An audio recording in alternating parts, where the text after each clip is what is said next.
नमस्कार, good morning. आप देख रहे हैं आज तक, आपके साथ मैं हूं मलिका मल्होत्रा। कोरोना के नए वेरिएंट ओमिक्रॉन के बढ़ते खतरे के बीच पीएम मोदी ने शनिवार को बड़ा ऐलान किया। क्रिसमस और नए साल के मौके पर पीएम मोदी ने ऐलान किया कि 15 से 18 साल के बच्चों को 3 जनवरी से कोरोना टीका लगेगा। हेल्थ केयर और फ्रंटलाइन वर्कर्स को वैक्सीन की प्रिकॉशनरी डोज भी दी जाएगी, जिसकी शुरुआत 10 जनवरी से होगी। तो कोरोना से सुरक्षा कवच को लेकर प्रधानमंत्री नरेंद्र मोदी ने कल किए बड़े ऐलान। बड़े दिन पर पीएम मोदी ने 15 से 18 साल के बच्चों को कोरोना वैक्सीन का उपहार दिया और नए साल के पहले हफ्ते यानी 3 जनवरी से टीका लगने की शुरुआत भी हो जाएगी। साथियों, 15 साल से 18 साल की आयु के बीच के जो बच्चे हैं, अब उनके लिए देश में वैक्सीनेशन प्रारंभ होगा। पीएम मोदी ने अपने संबोधन में देश को ओमिक्रॉन के बढ़ते खतरे से आगाह किया। कहा, ऐसे में हमें सावधान रहने की जरूरत है। क्रिसमस संबोधन में पीएम ने देश के फ्रंटलाइन वर्कर्स की तारीफ की। कहा, कोरोना से इस जंग में देश को सुरक्षित रखने में उनका बड़ा योगदान है। ऐसे में सरकार ने यह फैसला किया है कि फ्रंटलाइन योद्धाओं को प्रिकॉशन डोज दी जाएगी, जिसकी शुरुआत 10 जनवरी से शुरू होगी। प्रिकॉशन की दृष्टि से सरकार ने निर्णय लिया है कि हेल्थ केयर और फ्रंटलाइन वर्कर्स को वैक्सीन की प्रिकॉशन डोज भी प्रारंभ की जाए। वहीं 60 साल से ऊपर के बुजुर्गों के लिए भी प्रिकॉशन डोज उपलब्ध होगी। 60 वर्ष से ऊपर की आयु के कोमॉर्बिडिटी वाले नागरिकों को उनके डॉक्टर की सलाह पर वैक्सीन की प्रिकॉशन डोज का विकल्प उनके लिए उपलब्ध होगा। पीएम मोदी ने अपने संबोधन में देश को बताया कि आज भारत 141 करोड़ वैक्सीन के अभूतपूर्व और मुश्किल लक्ष्य को पार कर चुका है। हम सभी देशवासियों ने मिलकर अब तक दुनिया का सबसे बड़ा वैक्सीनेशन अभियान चलाया है। आने वाले समय में हमें इसको और गति देनी है और विस्तार देना है। पीएम के ऐलान का बीजेपी सहित सभी दलों ने स्वागत किया और बीजेपी अध्यक्ष जेपी नड्डा ने कहा कि इससे कोरोना के खिलाफ जंग में मजबूती मिलेगी। वहीं अमित शाह ने सावधानी, सजगता और वैक्सीन पर जोर दिया। 60 वर्ष के ऊपर लोगों को जो कोमॉर्बिड हैं, ये वैक्सीन फ्री दी जाएगी। इन सारे सवालों का जवाब अब जनवरी 2022 से पहले आ जाएगा, क्योंकि प्रधानमंत्री का बड़ा ऐलान, भारत तैयार है बूस्टर यानी कि तीसरी डोज के लिए। आज तक ब्यूरो। मेरे साथ मेरे 2 सहयोगी जुड़ रहे हैं, उनका रुख करते हैं। पंकज जैन और सुशांत मेहरा। पंकज, जिस तरह से प्रधानमंत्री नरेंद्र मोदी ने ये बड़ा ऐलान किया है, पेरेंट्स के बीच खुशी की लहर तो दौड़ गई, लेकिन अभी भी उनके मन में कई तरह के सवाल है। प्रधानमंत्री नरेंद्र मोदी ने डेट्स तो अनाउंस की, लेकिन इसके रोड मैप के बारे में जानकारी नहीं दी। देखिए, शुरुआत में जब इसी साल जनवरी में शुरुआत हुई थी 16 जनवरी को वैक्सीनेशन प्रोग्राम की, तब भी कई सवाल थे तमाम लोगों में, खासतौर से हेल्थ वर्कर्स में सवाल थे कि वैक्सीन आगे किस तरीके से लगाई जाएगी, दूसरा डोज कब लगाया जाएगा। और अब जब 13 साल से 15 साल के बीच, माफ़ कीजिएगा, जो ये 3 जनवरी से वैक्सीनेशन की शुरुआत होनी है, इसमें खास तौर से पेरेंट्स में काफ़ी ज़्यादा खुशी देखने के लिए मिल रही है। खास तौर से ये बच्चे वो होंगे जो बोर्ड परीक्षाओं के एग्ज़ाम देने के लिए भी घर से बाहर निकलेंगे, और ऐसे वक्त पे हम दिल्ली देश की राजधानी में हैं, यहाँ पर कोरोना के मामले तेज़ी से बढ़ रहे हैं, तो पेरेंट्स ऐसे भी चाहते हैं कि उनके बच्चों को जल्द से जल्द वैक्सीन लग जाए। और ये ऐसा वक्त है जब प्रधानमंत्री नरेंद्र मोदी ने वैक्सीनेशन प्रोग्राम का ऐलान कर दिया है, तो देखना ये भी होगा कि किस तरीके से इसका रोड मैप तैयार किया जाता है। लेकिन दिल्ली और जो आसपास के राज्य हैं या तमाम जो राज्य हैं, वो पहले से ही वैक्सीनेशन के लिए तैयार हैं मल्लिका, क्योंकि यहाँ पर सबसे अहम बात यह है कि चाहे वो सरकारी अस्पताल हो, प्राइवेट अस्पताल हो, डिस्पेंसरी हो या फिर सरकारी स्कूल हो, वहाँ पर वैक्सीनेशन सेंटर बनाए जा चुके हैं और सफल वैक्सीनेशन प्रोग्राम को अंजाम दिया जा चुका है। तो ऐसी स्थिति में तैयारियों को लेकर तो कोई कमी नजर नहीं आने वाली है। अब बस इंतजार है वैक्सीन का और 3 जनवरी को देखना होगा कि जब इसकी शुरुआत होगी तो उसके बाद किस तरीके से ये रुख लेता है पूरा प्रोग्राम। बिल्कुल पंकज, एक आपने यहाँ बहुत अहम बात बताई, क्योंकि ये भी बड़ा सवाल बना हुआ था कि आखिर बच्चों को वैक्सीन लगेगी कहाँ पर, स्कूलों में सेंटर्स लगाए जाएंगे या फिर अलग से सेंटर्स बनाए जाएंगे, और ऐसे में लिए उनको एडल्ट्स के साथ ही जाना पड़ेगा। एक बार दूसरे सहयोगी जो मेरे साथ जुड़े हैं सुशांत, उनका भी रुख कर लेते हैं। सुशांत, एक अहम सवाल ये भी है कि ये जो एज ब्रैकेट जिसको प्रायोरिटी यहाँ पर दी गई है 15 से 18 साल, उसके पीछे क्या वजह बताई जा रही है? देखिए, वजह अगर बात की जाए तो कि इस साल भी अगर कहा जाए तो जो दिल्ली के अंदर हो चाहे अलग अलग राज्य हो, वहाँ पर जो छठी क्लास से लेकर के 12वीं तक के बच्चे हैं स्कूल में जाने वाले, वो अब स्कूल जाना शुरू हो चुके हैं। और ऐसे में सरकार की तरफ से ये है कि जो 15 साल से 18 साल के बच्चे जो कि 9th और 10th और 11th और 12th के अंदर स्कूल जाते हैं, वो लोगों के संपर्क में ज़्यादा रहते हैं, एक दूसरे के साथ ज़्यादा करीब रहते हैं। ऐसे में उनको डोज पहले दी जाए ताकि वो पूरी तरह से सेफ जो है वो हो सके। ये एक पीछे वजह जो है वो बताई जा रही है। इसके अलावा अभिभावक में काफ़ी ज़्यादा खुशी है क्योंकि उनके बच्चे जिस तरीके से एक खतरे के बीच में, क्योंकि दिल्ली में आए दिन लगातार अब देखा जाए तो पिछले कई दिनों से कोरोना के जो मामले हैं वो तेज़ी से बढ़ रहे हैं। 400 के आसपास अगर कहा जाए पूरे देश भर के अंदर ओमिक्रॉन के मामले बढ़ चुके हैं। और ऐसे में जिन बच्चे स्कूल जा रहे हैं तो अभिभावकों को डर भी है कि अगर उनके बच्चे इस कोरोना का जो है वो शिकार ना हो जाए। उनको वैक्सीनेशन जल्दी से जल्दी अगर मिल जाएगी तो वो अपने बच्चों को जो है वो सेव कर पाएंगे। महत्वपूर्ण वजह यही है कि ताकि बच्चे जो स्कूल से घर से बाहर जा रहे हैं उनको ये डोज जो है वो मिल सके। अभी भी एक अहम सवाल ये भी बना हुआ है कि आखिर इसके लिए रजिस्ट्रेशन किस तरह से किया जाएगा, क्या कोविन ऐप पर इसका कोई विकल्प दिया जाएगा, इस पर भी हमारी नजर बनी हुई है। दो मेहमान, खास मेहमान हमारे साथ जुड़ गए हैं, सीधा उनका रुख करते हैं और उनसे समझते हैं कि बच्चों को वैक्सीन देने की ये जो बड़ी खबर सामने आई है वो इसे किस तरह से देखते हैं। Doctor Arvind Kumar, chairman chest surgery centre Medanta, और doctor Arun Gupta, chairman Delhi medical council, ये दोनों मेहमान मेरे साथ जुड़ेंगे। और सबसे पहले मैं रुख करना चाहूंगी डॉक्टर अरुण गुप्ता का। डॉक्टर अरुण, स्वागत है आपका आज तक पर। Thank you. जो कल प्रधानमंत्री नरेंद्र मोदी ने ऐलान किया कि 15 से 18 साल तक के बच्चों को वैक्सीन दी जाएगी, उसे आप किस तरह से देखते हैं? कितनी जरूरत थी इस कदम की? मुझे लगता है इस स्टेप का हम लोग स्वागत करते हैं as a doctor, as a paediatrician. हम बहुत दिनों से इंतजार कर रहे थे और लगातार सरकार से कह रहे थे कि बच्चों में वैक्सीनेशन की बहुत जरूरत है। और जबकि देखो, जब ग्लोबल डिसीज होती है तो ये एक वायरस है पूरी दुनिया में फैला हुआ है, तो जरूरत नहीं होती कई बार कि हम अपने देश में भी अलग अलग सेक्शन में स्टडी करें। अगर दुनिया के बाकी देशों में स्टडी हो चुकी है, वायरस फैला, तो सेम डेटा के हिसाब से अपने देश में स्टार्ट कर सकते हैं। क्योंकि हमेशा सवाल एक क्रेडिटेबल वैक्सीन की अवेलेबिलिटी का था। अभी भी ये 15 साल है, पर मुझे लगता है कि बड़ी जल्दी इसको 12 साल या 6 साल तक लाना चाहिए, क्योंकि बहुत बड़ा सेक्शन अभी भी वल्नरेबल है जी। और जिस तरह से वायरस अपने बिहेवियर को चेंज करता है बार बार, तो आपको पता नहीं कि आगे आने दिनों में क्या होगा। तो मुझे लगता है पेंडेमिक को एज ए ग्लोबल डिसीज समझना चाहिए। अगर बाकी देश, बहुत सारे देश 12 साल के बच्चों को काफी दिनों से लगा रहे हैं, तो हमें लगता है सेम डेटा के हिसाब से इंडिया में बहुत जल्दी इसको 5 या 6 साल तक के बच्चों में वैक्सीन लगाना चाहिए। इसकी बहुत जरूरत है। दूसरा जो बूस्टर की बात है, बूस्टर को लेकर लगातार हम लोगों की डिमांड है, साइंटिस्ट की भी, और खासकर उन राज्यों में जहाँ की प्राइमरी वैक्सीन सीरीज बहुत अच्छी हुई है। जैसे दिल्ली में कहें कि 100% लोग फर्स्ट डोज लग चुकी है, सेकंड को भी लगता है, तो यहाँ तो साइमल्टेनियसली बूस्टर स्टार्ट करना चाहिए लार्ज नंबर ऑफ पॉपुलेशन में, हेल्थ केयर वर्कर्स के अलावा भी। और तीसरा पॉइंट मेरा है कि जो 10 जनवरी की डेट मुझे थोड़ा लेट लग रही है। 15 दिन अभी भी बहुत लंबा पीरियड होता है जी।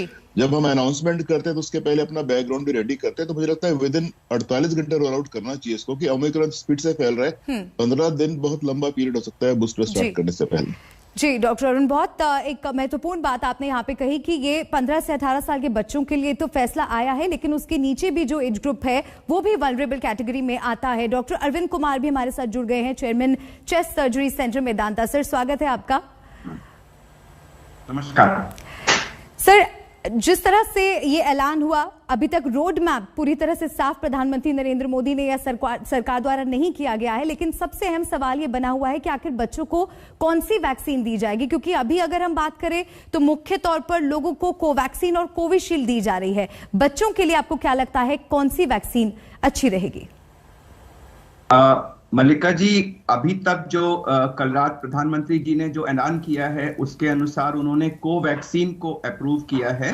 देखिए, ये सारा फैसला जो दोनों वैक्सीन्स के बच्चों में ट्रायल्स होते हैं और उस ट्रायल्स के रिजल्ट जो हमारी रेगुलेटरी अथॉरिटी है, जो टेक्निकल एडवाइजरी ग्रुप है, उसको जो सारा डेटा दिया जाता है, उसके बेसिस पर उनको उसकी सेफ्टी, एफिकेसी, बेनिफिट, सब चीजें देखकर फैसला करना होता है।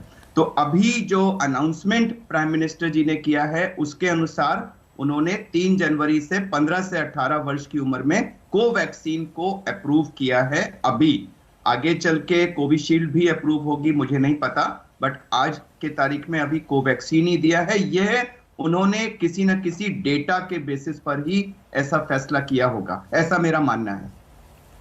जी, मैं दोनों मेहमानों के पास एक बार फिर से जाऊंगी।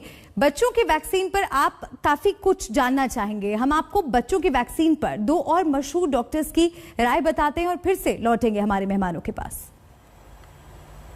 मेरे को लगता है बहुत वेलकम स्टेप है और पेरेंट्स के साथ डॉक्टर्स भी काफी एंशियस थे और बच्चे एक वीक लिंक साबित थे जो इन्फेक्शन स्प्रेड कर सकते हैं, चाहे उनको ज्यादा सीरियस इन्फेक्शन नहीं भी हो लेकिन वो घर में ला सकते हैं, वो सीरियस इन्फेक्शन स्प्रेड कर सकते हैं। स्पेशली ओमिक्रॉन हमें मालूम है कि अगर आप वैक्सीनेटेड भी हो तो भी ये इन्फेक्शन कर सकता है।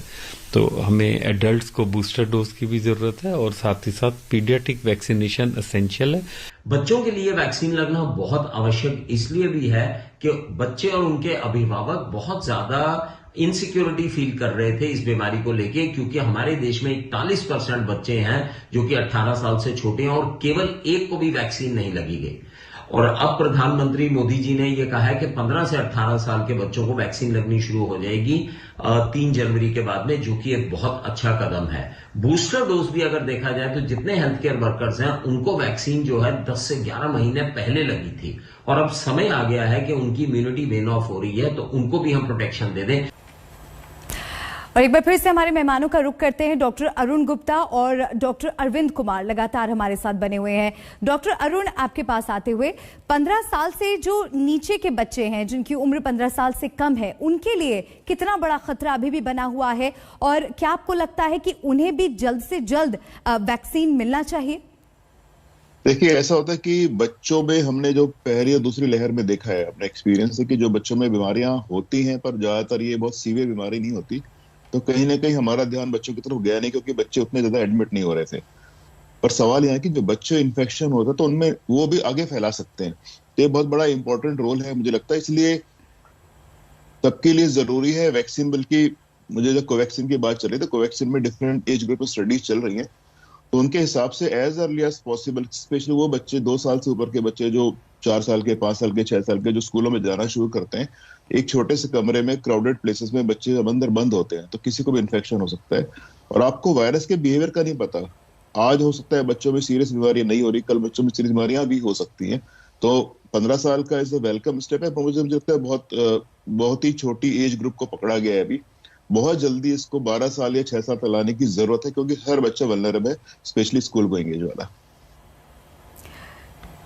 जी, और डॉक्टर अरविंद, आपसे भी मैं ये समझना चाहूंगी, जो न्यूबॉर्न बेबीज हैं, जो इन्फेंट्स हैं, उनके लिए कितना बड़ा खतरा, क्योंकि अब ओमिक्रॉन वेरिएंट के सामने आने के बाद से चिंता और बढ़ गई है क्योंकि इसे ज्यादा संक्रामक माना जा रहा है। मलिका जी, खतरा तो कोई भी वो व्यक्ति जो सांस लेता है और उसके सांस में एरोसॉल के साथ ये इन्फेक्शन अंदर जा सकता है। तो ऐसा नहीं है कि हमने न्यूबॉर्न्स में या इन्फेंट्स में या उससे ऊपर 1 से 4 की उम्र के बच्चों में ये नहीं देखा है, देखा गया है। लेकिन चूंकि उनकी मोबिलिटी कम होती है तो छोटा बच्चा जो 2-3 साल तक का है वो ज्यादातर पेरेंट्स के पास रहता है, तो उसको इन्फेक्शन का खतरा अपने पेरेंट्स से ही है। लेकिन जैसा कि डॉक्टर गुप्ता ने कहा, जब 5 साल से ऊपर का बच्चा स्कूल जाने लगता है और खासकर से वहां बंद कमरों में, एक कमरे के अंदर एवरेज हमारे यहाँ स्कूल्स में 35 से 40 बच्चे, 35 से 40 बच्चे होते हैं, तो जब 40 बच्चे एक कमरे के अंदर बैठेंगे, अगर 2 बच्चे भी उसमें इन्फेक्टेड हैं तो उनका एरोसॉल वो जो है वो सबको इफेक्ट करेगा और उनके इन्फेक्शन के चांसेस ज्यादा हैं। इसीलिए सब जगह 5 साल से ऊपर के बच्चों को वैक्सीन देने का ज्यादातर जगहों पे प्रोविजन किया गया है। अभी हमारे यहाँ ये 15 साल है, बट मुझे विश्वास है कि शायद बहुत जल्दी ही इसको 15 से घटा के 12 और उसके बाद शायद 5 से 6 साल तक ले आया जाएगा और यह करना चाहिए, यह जरूरत है इस समय की। जी, डॉक्टर अरुण, ये भी आपसे समझना चाहेंगे कि 2 डोज अभी तक हमने देखा कि सभी को दी गई है और उसके बाद आपको फुली वैक्सीनेटेड बताया जाता है, लेकिन अब बूस्टर डोज की मांग उठी और बूस्टर डोज अब लोगों को मिलनी शुरू हो जाएगी, खासकर फ्रंटलाइन वर्कर्स की अगर बात करें तो। ऐसे में बच्चों के लिए आपको क्या लगता है कि वैक्सीन की कितनी डोजेज दी जाएंगी शुरुआत में? देखिए, आप पहले समझिए कि वैक्सीन की बूस्टर डोज होती क्या है। What is a booster dose? Normally booster doses हम लोग कई डिकेड से इस्तेमाल करते आ रहे हैं और बहुत से वैक्सीन में इस्तेमाल करते आ रहे हैं। कुछ वैक्सीन में ऐसा होता है, आपने आज वैक्सीन लगाया, शरीर में एंटीबॉडीज बने और कुछ महीने बाद उन एंटीबॉडीज का लेवल शरीर में कम होना शुरू हो जाता है। इसका मतलब आपका प्रोटेक्शन लेवल कम हो गया, तो उस एंटीबॉडीज को बूस्ट करने के लिए एक अलग डोज दी जाती है, तो बूस्टर डोज कहते हैं।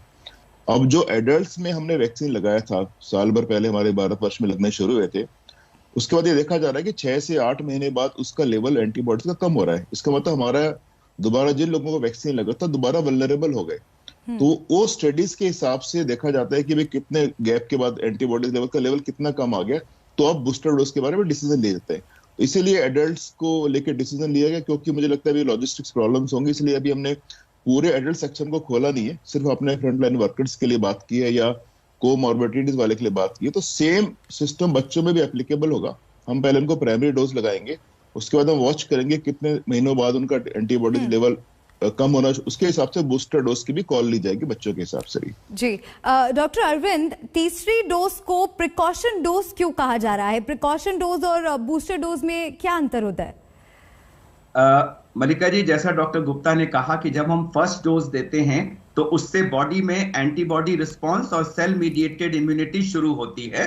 कुछ समय के बाद जब हम सेकेंड डोज देते हैं तो वो हमारा पूरा रिस्पांस लाता है, जिसको हम एडिक्वेट वैक्सीनेशन कहते हैं। यह एडिक्वेट वैक्सीनेशन में यह देखा गया है कि जो एटलीस्ट कोविड के कंटेक्स्ट में जो एंटीबॉडी लेवल्स हैं वो जनरली 6 महीने तक एडिक्वेट रहते हैं और 6 महीने के बाद उनके लेवल्स धीरे धीरे कम होने शुरू हो जाते हैं, जिससे यह संशय उठता है कि एंटीबॉडी लेवल कम होने से शायद प्रोटेक्शन लेवल कम हो रहा है। उस स्टेज पे अगर हम एक तीसरी डोज दें, उसको आप प्रिकॉशनरी डोज कहिए, थर्ड डोज कहिए, बूस्टर डोज कहिए या कोई भी नाम दीजिए, नाम में इंपॉर्टेंस नहीं है। इंपॉर्टेंस ये है कि 6 महीने के गैप के बाद जब एंटीबॉडी लेवल्स कम हो रहे हैं, आप एक और डोज अगर देंगे तो आपका इम्यून सिस्टम रीएक्टिवेट हो जाता है, जिससे एंटीबॉडी लेवल्स फिर से पिछले लेवल्स के कंपैरेटिवली कई गुना बढ़ जाते हैं और जो सेल मीडिएटेड इम्यूनिटी है वो भी एक तरह से दोबारा से सचेत हो जाती है। तो कुल मिला के एंटीबॉडी लेवल और सेल मीडिएटेड दोनों लेवल्स पे आपकी इम्यूनिटी एक हायर लेवल पे चली जाती है, जिससे न केवल आपको इन्फेक्शन का चांस कम होगा, लेकिन जो ज्यादा ओमिक्रॉन के कंटेक्स्ट में देखा जा रहा है कि जो लोग कंप्लीटली वैक्सीनेटेड या जिनको बूस्टर डोज मिल चुकी है, उनमें ब्रेक थ्रू इन्फेक्शन अगर हो भी रहा है तो वो माइल्ड हो रहा है। साउथ अफ्रीका में, यूरोप में, यूएसए में जितनी भी डेथ्स हैं वो मोस्टली अनवैक्सीनेटेड ग्रुप में हैं।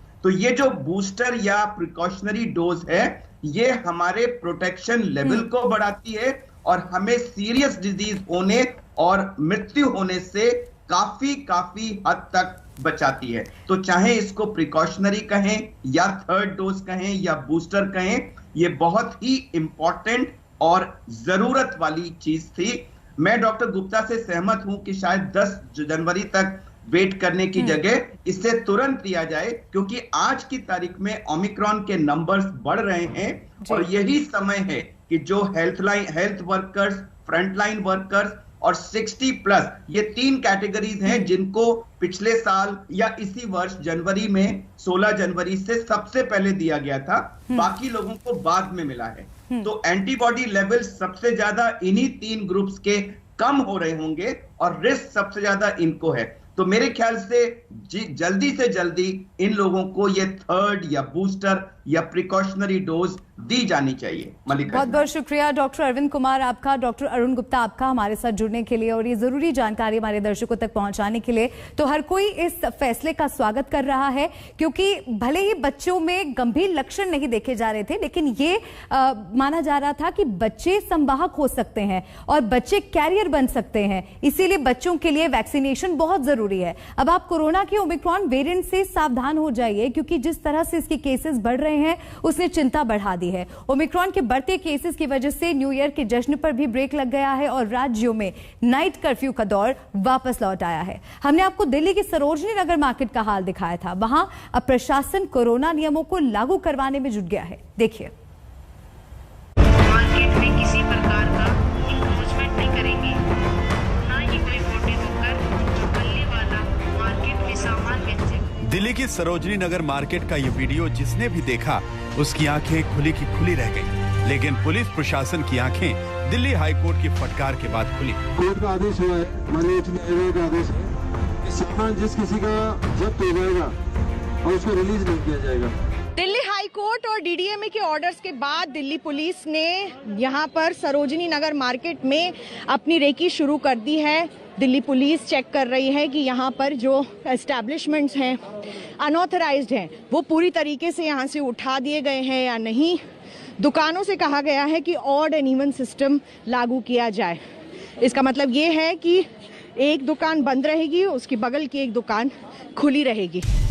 ओमिक्रॉन के खतरे के बीच सरोजनी नगर मार्केट में बेतहाशा भीड़ कोरोना की तीसरी लहर को दावत दे रही थी, लेकिन अब यहाँ लोगों की भीड़ कम हो रही है और पुलिस प्रशासन के लोगों की संख्या बढ़ गई है,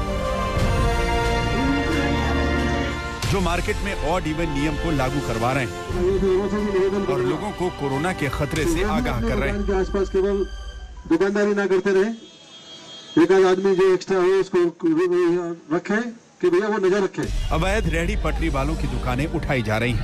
कोर्ट द्वारा दी गई सभी हिदायतों का पालन करना जिम्मेदारी। यहाँ अनऑथराइज्ड जो रेहड़ी पटरी वाले हैं उसको दिल्ली पुलिस यहाँ से उठा रही है और आप देख सकते हैं कि ये डीडीएमए के कानून के तहत यहाँ पर जितने भी लोग अनऑथराइज्ड तरीके से अपना सामान बेच रहे थे सरोजनी नगर में, उनको इस वक्त दिल्ली पुलिस उठा रही है। इस कानून के संज्ञान को देखते हुए यहाँ पर जिसका भी माल जब्त किया जाएगा एनडीएमसी द्वारा, वो वापस नहीं दिया जाएगा, ऐसे दिल्ली हाईकोर्ट के भी ऑर्डर्स थे। सरोजनी नगर मार्केट में ऑड इवन आधार पर दुकानों को खोलने का आदेश प्रशासन ने दिया है, लेकिन ये सिर्फ मेकशिफ्ट अरेंजमेंट है, यानी ये नियम वीकेंड्स पर ही लागू रहेंगे।